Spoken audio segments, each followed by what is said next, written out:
মৃত্যুদণ্ডের সাজাপ্রাপ্ত হাসিনাকে দেশে ফেরাতে আরো কঠোর পদক্ষেপ নিচ্ছেন ডক্টর ইউনূস।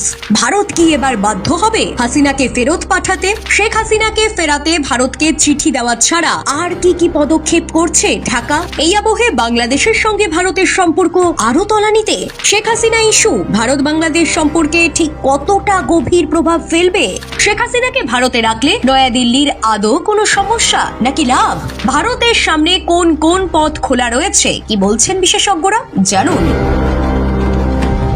প্রাক্তন প্রধানমন্ত্রী শেখ হাসিনাকে মৃত্যুদণ্ডের সাজা দিয়েছে বাংলাদেশের আন্তর্জাতিক অপরাধ ট্রাইব্যুনাল, কিন্তু তিনি ভারতে রয়েছেন। ভারতে থেকে কিভাবে হাসিনাকে দেশে ফিরিয়ে নিয়ে যাওয়া যায়, কিভাবে বিচার সম্পূর্ণ করা যায়, মোহাম্মদ ইউনূসের নেতৃত্বাধীন বাংলাদেশের অন্তর্বর্তী সরকার তা বিবেচনা করে দেখছে। বাংলাদেশের সংবাদ মাধ্যম প্রতিবেদন অনুযায়ী বৃহস্পতিবার ঢাকার ফরেন সার্ভিস একাডেমিতে অন্তর্বর্তী সরকারের উপদেষ্টা পরিষদের বৈঠক হয়েছে। তারপর সাংবাদিক বৈঠক করেন আইন উপদেষ্টা। তার সঙ্গে ছিলেন প্রধান উপদেষ্টা ইউনূসের প্রেস সচিব শফিকুল আলম। তিনি জানিয়েছেন, হাসিনাকে ফেরানোর জন্য ভারতকে আনুষ্ঠানিকভাবে চিঠি দেবে বাংলাদেশ, তার প্রস্তুতি চলছে। তাছাড়া সাজাপ্রাপ্তদের দেশে ফেরানোর জন্য আন্তর্জাতিক অপরাধ আদালতে দরবার করা যায় কিনা তাও দেখা হচ্ছে। ঢাকার আইন উপদেষ্টা জানিয়েছেন, আসাদুজ্জামানের ক্ষেত্রেও একই পদক্ষেপ করা হবে। তার কথায়, মৃত্যুদণ্ডপ্রাপ্ত আওয়ামী লীগ সভাপতি হাসিনা এবং প্রাক্তন স্বরাষ্ট্রমন্ত্রী আসাদুজ্জামানের প্রত্যর্পণের জন্য ভারতকে চিঠি দেওয়া হচ্ছে। যেহেতু তারা এখন সাজাপ্রাপ্ত,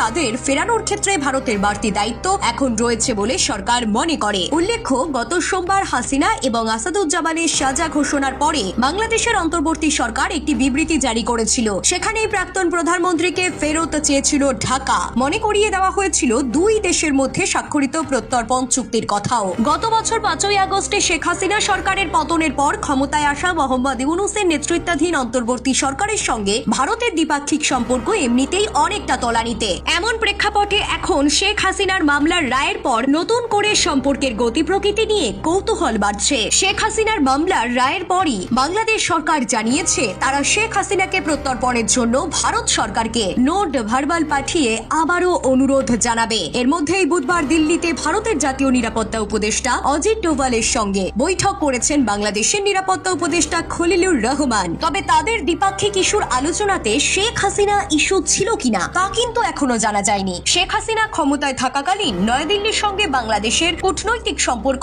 বেশ মজবুত ছিল, বিশেষ করে সীমান্তে স্থিতিশীলতা ও যোগাযোগের ক্ষেত্রে। দক্ষিণ এশিয়া বিষয়ক বিশ্লেষক মাইকেল কুগেলম্যানের মতে, ভারতের সামনে এখন বেশ কয়েকটি বিকল্প রয়েছে। ভারত শেখ হাসিনাকে বাংলাদেশে হস্তান্তর করতে পারে, কিন্তু এটি এমন একটি পদক্ষেপ যা দিল্লি মোটেও নিতে চায় না। আরেকটি পথ হলো বর্তমান অবস্থান বজায় রাখা, কিন্তু আগামী বছর বাংলাদেশের নতুন সরকার দায়িত্ব নিলে এটি দিল্লির জন্য আরো নাকি অস্বস্তির কারণ হয়ে দাঁড়াবে, এমনটাই মনে করেছেন দক্ষিণ এশিয়া বিষয়ক বিশ্লেষক। যদিও ভারত বরাবরই দাবি করে এসেছে, বাংলাদেশের নাগরিকের ভোটে বাংলাদেশে পরবর্তী যে সরকারি ক্ষমতায় আসুক না কেন, ভারত তাদের সঙ্গে সুসম্পর্ক বজায় রেখেই কাজ করবে।